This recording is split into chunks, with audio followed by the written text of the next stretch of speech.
પોતાની આવી ગયેલી ફિલ્મો એમાંથી બેસ્ટ નોમિનેશન્સ અને બેસ્ટ વિનર એને અભિનંદન પાઠવે છે. દરેકે દરેક કલાકાર કસબીઓનું એક સપનું અત્યારે બન્યું છે કે તેમને જીફા મળે, તેને એવોર્ડ મળે, તેને એપ્રિસિએશન મળે. 10મા વર્ષમાં the ultimate celebration of Gujarati cinema ever 10th edition. અમારા ટાઇટલ સ્પોન્સર ન્યુયોર્કો cement, shipping a new world. આ નામ ખૂબ મોટું છે, નિર્મા ગ્રુપ છે.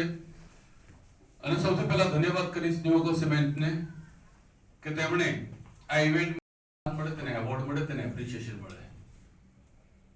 10મા વર્ષમાં the ultimate celebration of Gujarati cinema ever 10th addition.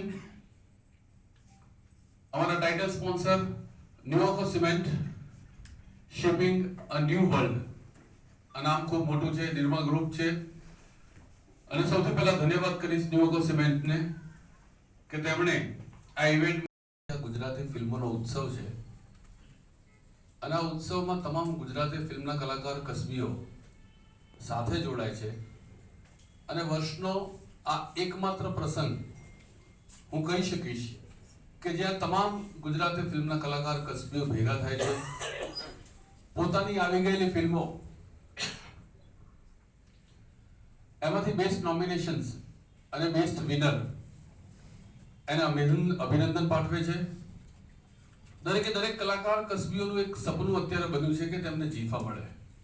ઘણા બધા મિત્રો જોડાયેલા છે જેમને હું ખાસ ઇન્વાઇટ પણ કરીશ.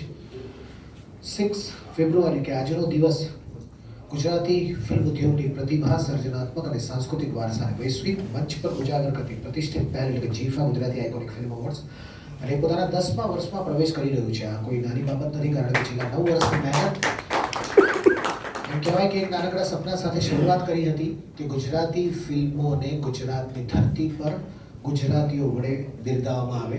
હવે વિચાર સાથે શરૂઆત જ્યારે 2016માં થઈ, ત્યારે 2026માં 10મા વર્ષમાં પ્રવેશી રહી છે. 10 વર્ષ સુધી કન્સિસ્ટન્ટલી ગુજરાતી સિનેમા સાથે કદમથી કદમ મળાવીને ચાલવું અને ગુજરાતી સિનેમાના અભિનેતાઓ અને ટેકનિશિયન્સને આ રીતનું પ્રોત્સાહન આપવું આ સહેલી વસ્તુ નથી. સો big cheers to all of you. આ 10 વર્ષની જર્ની આઇકોનિક એટલે લાગી રહી છે મને, કેમ કે આ 10 વર્ષ દરમિયાન ગુજરાતી સિનેમાનો પણ સખત ગ્રોથ રહ્યો. તમે બધા જાણો જ છો કે આપણે હજી એક અપકમિંગ ઇન્ડસ્ટ્રી ગણાઈએ છીએ. અને મને યાદ છે એક્ઝેક્ટલી 10 વર્ષ પહેલાં મેં જ્યારે મારી પહેલી ફિલ્મ બનાવી હતી હુતુ તુતુ, એ વર્ષે 5 ફિલ્મો રિલીઝ થઈ હતી. અને આજે 86 ફિલ્મો રિલીઝ થઈ છે. કંઈ બોલવાની જરૂર જ નથી. 10 વર્ષથી આ જીફા સાથે હું અટેચ છું. મારા એક મિત્રએ મને ઘણા 10 વર્ષ પહેલાં એક આઈ થિંક કોઈ 5 સ્ટાર હોટેલની રેસ્ટોરન્ટમાં આપણી સાથે પરિચય કરાવડાવેલો કે આ એવોર્ડ્સ, ગુજરાતી ફિલ્મના એવોર્ડ્સનું એક આખું આયોજન થઈ રહ્યું છે. ત્યારથી હું જોડાયેલો છું. આઈ એમ થેન્કફુલ ટુ હિતલભાઈ કે એમણે મને હજી સુધી રવાના નથી કર્યો. મેં એના પહેલાં મને લાગે છે 2004થી હું ગુજરાતી સરકારની આવી કમિટીમાં સદસ્ય રહ્યો છું. એટલે લગભગ એમ સમજો કે છેલ્લા 25 વર્ષમાં ઘણી બધી મોટાભાગની ગુજરાતી ફિલ્મો જોઈ છે અને ગુજરાતી ફિલ્મોને બદલાતા જોઈ છે. ગુજરાતી ફિલ્મોની અંદર નવોન્મેષ આવતો જોયો છે.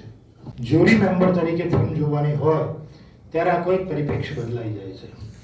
અને એમાંય જ્યારે આ વર્ષે 86 જેટલી ફિલ્મો રિલીઝ થઈ, 84 ફિલ્મો રિલીઝ થઈ અને 2 ફિલ્મો રી-રિલીઝ થઈ, એ બતાવે છે કે ગુજરાતી સિનેમા જગતની વસંત હવે બેસી ગઈ છે.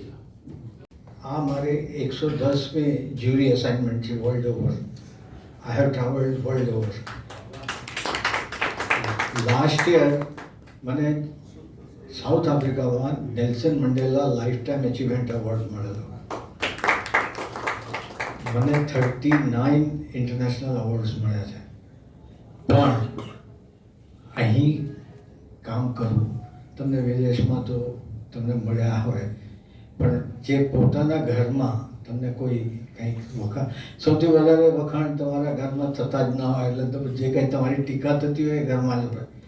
પણ અહીંયા આપણા લોકો માટે જ્યારે આવું જોઈએ છીએ ત્યારે એક જુદો સુખદ અનુભવ છે. કોઈ કોમેડી સારી કરી હોય તો આ બધી જ વસ્તુને કન્સિડર કરીને આખું લિસ્ટ અત્યારે અમારી પાસે રેડી છે. Thank you. મેલ નોમિનેશન્સ છે Shruhad Goswami film Laalo, Raunaq Kamdar film Misri, Malhar Thakar film all the best Pandya, Mitra Gadhvi film Bhram, Hitu Kanodia film Chhuta Chheda અને Jayesh More film Kashi Raghav, Sonali Lele Desai film Bhram, Esha Kansara film Nan Khatai, Rashmi Desai film mom તને નહીં સમજાય અને Reva Raj film Laalo. Film Jai Mataji let's રોક માટે મનીષ સાઈની, ફિલ્મ ભ્રમ માટે વૃતાંશ જગતાપ અને ભાગ્યશ્રી ઠાકુર અને ફિલ્મ લાલો માટે અંકિત સખિયા અને કૃષાંશ વાજા. ઉમરો માટે અજય જયંતિ જય માતાજી લેટ્સ રોક માટે વિપુલ બારોટ અને સ્વયં ફિલ્મ કુંડાળુ માટે અને સિદ્ધાર્થ એ ભાવસાર ફિલ્મ નાનખટાઈ માટે. તો જ ગુજરાતી ઇન્ડસ્ટ્રીમાં તો એ કેટેગરી છે જીફા ડેબ્યુટન્ટ એક્ટર ઓફ ધી યર મેલ કરણ જોશી લાલો માટે, સ્વયં ગઢવી કોંડાળુ ફિલ્મ માટે, વત્સલ શેઠ સરપ્રાઇઝ ફિલ્મ માટે, ભાવિન ભાનુશાલી જલસો, કાર્તિક જે દશેરા, નિકુંજ મોદી વિશ્વાસતા. આ અમારા ડેબ્યુટન્ટ એક્ટર્સની કેટેગરી હતી મેલમાં. તો જ ગુજરાતી ઇન્ડસ્ટ્રીમાં તો એ કેટેગરી છે જીફા ડેબ્યુટન્ટ એક્ટર ઓફ ધી યર મેલ કરણ જોશી લાલો માટે, સ્વયં ગઢવી કોંડાળુ ફિલ્મ માટે, વત્સલ શેઠ સરપ્રાઇઝ ફિલ્મ માટે, ભાવિન ભાનુશાલી જલસો, કાર્તિક જે દશેરા, નિકુંજ મોદી વિશ્વાસતા. આ અમારા ડેબ્યુટન્ટ એક્ટર્સની કેટેગરી હતી મેલ. તો જ ગુજરાતી ઇન્ડસ્ટ્રીમાં તો એ કેટેગરી છે જીફા ડેબ્યુટન્ટ એક્ટર ઓફ ધી યર મેલ કરણ જોશી લાલો માટે, સ્વયં ગઢવી કોંડાળુ ફિલ્મ માટે, વત્સલ શેઠ સરપ્રાઇઝ ફિલ્મ માટે, ભાવિન ભાનુશાલી જલસો, કાર્તિક જે દશેરા, નિકુંજ મોદી વિશ્વાસતા. આ અમારા ડેબ્યુટન્ટ એક્ટર્સની કેટેગરી હતી મેલમાં. ફિલ્મ મિસરી માટે નિરેન ભટ્ટ અને for the title song, film nankhatai માટે નિરેન ભટ્ટ ફોર મેઘલી સાંજ, ફિલ્મ લાલો માટે પ્રેમ દવે ફોર મનોરથ જીવ, film all the best Pandya માટે ભાર્ગવ પુરોહિત ફોર વારી ગયો, ફિલ્મ કાશી રાઘવ માટે જતન પંડ્યા ફોર મા ગંગા અને ફિલ્મ જલેબી રોક્સ માટે ચિન્મય પુરોહિત ફોર મન જીતવા માંગે. Actor of the year female હેલિસા સરપ્રાઇઝ માટે, સપના વ્યાસ પર્વત માટે, નીલા મુલેકર જય માતાજી લેટ્સ રોક, સોનમ લાંબા વિશ્વાસતા, સિલ્વા પંચાલ કુંડાળુ માટે અને ઈશિકા શ્રીસત જલસો ફિલ્મ માટે નોમિનેટ થયા છે.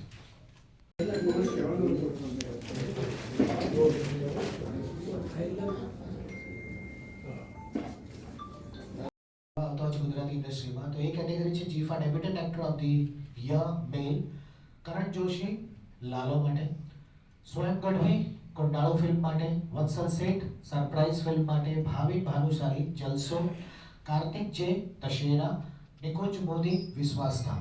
આ અમારા ડેબ્યુટન્ટ એક્ટર્સની કેટેગરી હતી મેલમાં.